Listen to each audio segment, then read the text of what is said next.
Assalamualaikum warahmatullahi wabarakatuh. Salam sejahtera bagi kita semua. Perkenalkan, nama saya Ihza Rahmawati dari Fakultas Psikologi Universitas Esa Unggul. Dalam kesempatan kali ini, saya akan mempresentasikan tentang keterampilan berbicara sebagai sarana mengekspresikan diri.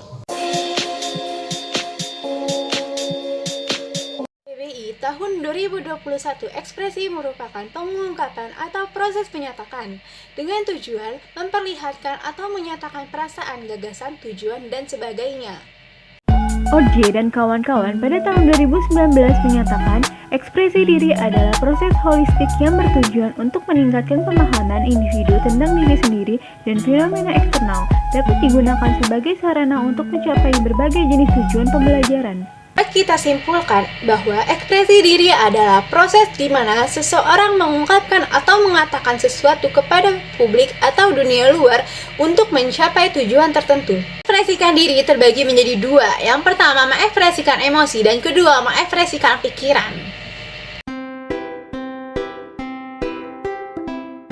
Keterampilan berbicara merupakan salah satu aspek dari 4 keterampilan berbahasa. Apa saja itu?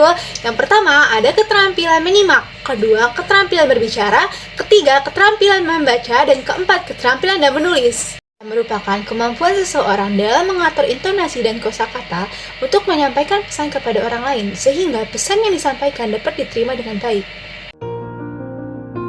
Ralph pada tahun 2009 menyatakan, tujuan yang akan dicapai dari berbicara adalah memberikan dorongan, menanamkan keyakinan, bertindak atau berbuat, menginformasikan atau memberitahukan, dan memberi kesenangan.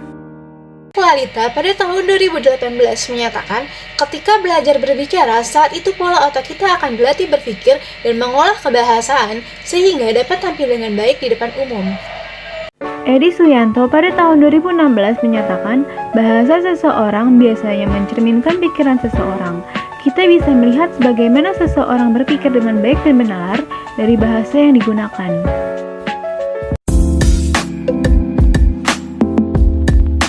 Tuyanti pada tahun 2014 menyatakan, berbicara merupakan ekspresi dari gagasan-gagasan seseorang dalam bentuk komunikasi yang bersifat dua arah, yaitu memberi dan menerima.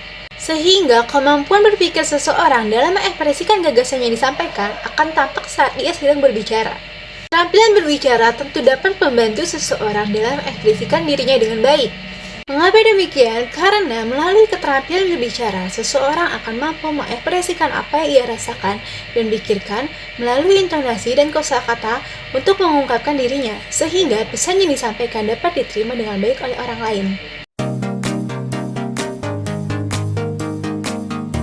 Susanto pada tahun 2011 menyatakan, orang tua yang berlaku otoriter dan serba mengatur akan menjadikan anaknya terkekang kebebasannya dan sekaligus dapat menghambat kebebasan anak dalam berekspresi, mengembangkan potensi, dan membatasi ruang gerak belajarnya yang pada akhirnya anak akan menjadi tidak mandiri, penakut, serba ragu, dan kurang inisiatif.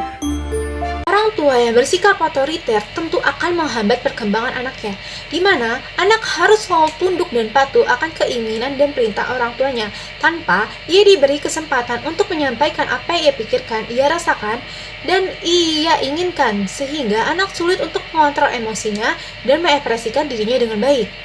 Edwin pada tahun 2006 menyatakan, tidak banyak orang tua yang memberikan kesempatan pada anak-anaknya untuk mengambil keputusan sendiri. Mereka beranggapan bahwa mengajak anak untuk ikut andil dalam mengambil keputusan hanya akan memperumit hal tersebut. Bukhari pada tahun 2017 menyatakan, salah satu penyebab kurangnya kepercayaan diri seseorang ketika berbicara di depan umum adalah pikiran-pikiran negatif bahwa dirinya tidak mampu, tidak akan berhasil, dan akan dinilai negatif oleh orang lain. Tidak keterampilan seseorang dalam mengolah pikirannya dan menjauhkan dirinya dari pemikiran negatif yang membuat dia sulit untuk percaya diri ketika berbicara di depan umum. Ada kutipan yang mengatakan bahwa kamu adalah apa yang kamu pikirkan. Ketika kamu berpikir positif, maka hasilnya pun akan positif. Akan tetapi, ketika kamu berpikir negatif, maka hasilnya pun akan negatif. Jadi yakinkanlah pada dirimu bahwa kamu mampu dan kamu bisa untuk melakukannya, sehingga hasilnya pun akan menjadi positif. Menurut Rogers, tahun 2004 terdapat 3 gejala kecemasan saat berbicara di depan umum. Di antaranya, gejala secara fisik, gejala secara mental, dan gejala secara emosi. Gejala secara fisik dapat terjadi seminggu sebelum ataupun sesudah presentasi dilakukan, seperti badan terasa tegang, sulit tidur, lutut terasa gemetar, perut mulas, jantung berdetak lebih cepat, serta sulit untuk berjalan menuju mimbar, bahkan sulit untuk berdiri di hadapan para pendengar.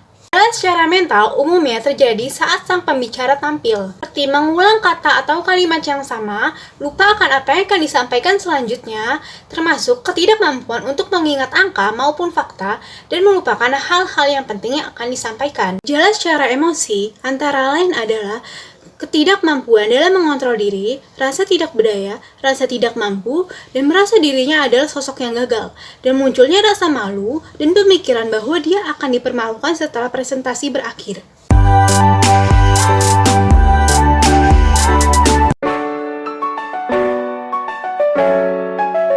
Orang tua adalah sosok yang paling dekat dengan anak. Oleh karena itu, peran orang tua sangat berpengaruh dalam hal ini. Sejak kecil hingga dewasa, anak menghabiskan waktunya bersama orang tuanya, sehingga membangun komunikasi efektif antara orang tua dan anak tentu akan berpengaruh besar terhadap tumbuh kembang sang anak. Efektif antara orang tua dan anak yang dibangun sejak usia dini dapat membantu sang anak dalam meningkatkan kepercayaan dirinya, sehingga anak mampu untuk mengekspresikan dirinya dengan baik dan mampu membangun hubungan yang baik dengan orang lain. Jatmiko-Wati pada tahun 2018 menyatakan melibatkan anak dalam memutuskan hal-hal yang sederhana merupakan salah satu cara membangun komunikasi yang efektif antara orang tua dan anak. Dalam hal ini, anak didorong untuk mengutarakan pendapatnya, melatih kemampuannya dalam mengutarakan pemikiran dan perasaannya, serta mengontrol emosi ketika mendapatkan masukan dari orang lain. Hambali pada tahun 1995 menyatakan kepercayaan diri adalah perasaan dan anggapan yang penuh keyakinan bahwa dirinya memiliki kemampuan dengan keadaan dirinya yang baik sehingga seseorang akan mampu tampil dan bertindak penuh dengan keyakinan. Kepercayaan diri merupakan poin utama yang dimiliki seseorang dalam mendukung kemampuan mengekspresikan dirinya di depan umum. Jika kepercayaan diri tinggi, mereka memiliki keberanian untuk menyampaikan pendapatnya di depan umum. Mereka mampu dalam mengendalikan emosi ketika berada dalam sebuah tekanan tertentu, karena mereka yakin dan percaya pada dirinya sendiri bahwa mereka mampu melakukannya dan dapat mencapai hasil yang terbaik. Ada sebuah penelitian yang dilakukan oleh Rahayu dan kawan-kawan tahun 2004 silam menunjukkan bahwa semakin berpola pikir positif seseorang, semakin rendah kecemasan berbicara di depan umumnya. Justru kebalikannya, ketika seseorang semakin berpikir negatif, maka semakin tinggi pula kecemasan berbicara di depan umum. Carroll pada tahun 2009 menyatakan semakin banyak kosakata yang dikuasai, semakin mudah untuk menyampaikan gagasan kepada orang lain. Ini didukung oleh penelitian yang dilakukan oleh Wianti tahun 2014 silam. Terdapat pengaruh antara penguasaan kosakata dan keterampilan berbicara seseorang, yang dapat diartikan bahwa semakin baik penguasaan kosakata yang dimiliki seseorang, maka semakin baik juga keterampilan berbicara bahasa Indonesianya. Untuk meningkatkan kemampuan individu dalam penguasaan kosakata dapat dilakukan melalui keterampilan membaca. Dengan membaca, kita dapat mengenal dan mengetahui kosakata baru yang mungkin saja belum pernah kita temui sebelumnya. Bukhari tahun 2017 menyatakan, organisasi merupakan tempat latihan bagi mahasiswa untuk berinteraksi sosial.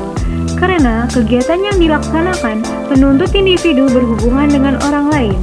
Satu cara terjadi interaksi adalah komunikasi. Dalam sebuah organisasi, komunikasi efektif diperlukan untuk mencapai tujuan bersama. Orang individu yang aktif dalam berorganisasi dapat meningkatkan keterampilannya dalam berbicara, karena kemampuannya dalam berkomunikasi terus diasah, sehingga ia tidak akan lagi mengalami kecemasan ketika berbicara di depan umum, dan kepercayaan dirinya akan semakin meningkat.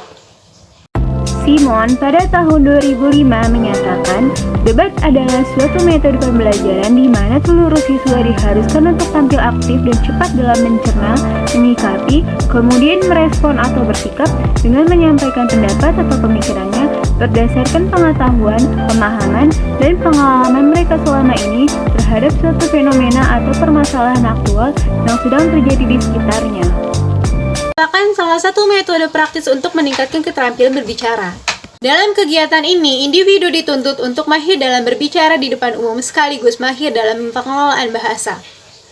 Pratiwi pada tahun 2016 menyatakan, dalam bercerita, seseorang melibatkan pikiran, kesiapan mental, keberanian, perkataan yang jelas, sehingga dapat dipahami oleh orang lain. Pada penelitian yang dilakukan Pratiwi tahun 2016 silam, terdapat peningkatan keterampilan berbicara siswa setelah dilakukannya metode storytelling. Dalam kegiatan bercerita, individu diajak untuk berbicara, berpikir dalam merangkai kata, sehingga meningkatnya kemampuan dalam menyampaikan apa yang ada dalam benak kepada orang lain dengan baik. Dalam metode bermain peran, setiap individu diajak untuk aktif dalam bersosialisasi, di mana mereka mau tidak mau harus dapat dan mampu dalam membangun komunikasi yang baik dengan orang lain. Dari hasil penelitian yang dilakukan oleh Hambali dan kawan-kawan tahun 2017 silam, menunjukkan bahwa bermain peran dapat meningkatkan keterampilan siswa dalam mengekspresikan dirinya. Terlihat dari total 13 anak yang 10 diantaranya belum dapat mengekspresikan dirinya dengan baik. Akan tetapi setelah dilakukannya metode bermain peran, keterampilan mengekspresikan diri 10 anak tersebut mulai berkembang dengan baik. Saksomo pada tahun 2009 menyatakan, tujuan berpidato adalah untuk menyampaikan isi hati atau buah pikiran dengan rangkaian kata-kata dengan harapan agar pendengar tergugah hati nuraninya dan tergerak pikirannya. Pidato adalah salah satu cara paling efektif untuk mengimplementasikan keterampilan berbicara sebagai sarana mengekspresikan diri. Melalui pidato, individu dapat menyampaikan pikiran dan pendapatnya kepada khalayak melalui keterampilannya dalam berbicara dan meyakinkan banyak orang. Menurut Jalaluddin Rahmat, jenis-jenis pidato berdasarkan tujuannya terbagi menjadi 4. Yang pertama ada pidato informatif, kedua ada pidato argumentatif, ketiga ada pidato persuasif, dan keempat ada pidato rekreatif. Salah satu pidato yang berkaitan dengan hal ini adalah pidato persuasif. Pidato persuasif sendiri bertujuan untuk membujuk pengajak para pendengar untuk mau mengikuti, menerima, ataupun terpengaruh dengan isi pidato yang disampaikan oleh orator.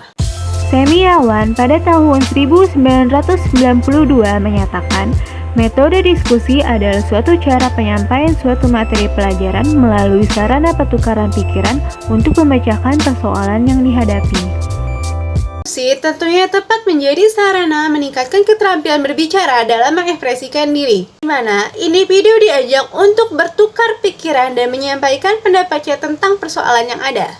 Didukung oleh penelitian yang dilakukan oleh Supriyanti tahun 2020 pada siswa kelas 8 MTS Negeri 4 Palu yang membuahkan hasil bahwa metode diskusi sangat efektif untuk meningkatkan keterampilan berbicara. Terlihat dari penerapan metode diskusi yang mendapatkan presentase sebesar 88% dan dari hasil nilai rata-rata siswa sebesar 80 dari total siswa sebanyak 31 orang. Hasil nilai tersebut diperoleh dari 4 aspek yang dinilai, yaitu ekspresi, kelancaran berbicara, intonasi, dan juga pelafalan. Sehingga diskusi dapat menjadi sarana meningkatkan keterampilan berbicara dalam mengekspresikan diri. Sekian dari saya, semoga bermanfaat. Kurang lebihnya mohon maaf. Wassalamualaikum warahmatullahi wabarakatuh.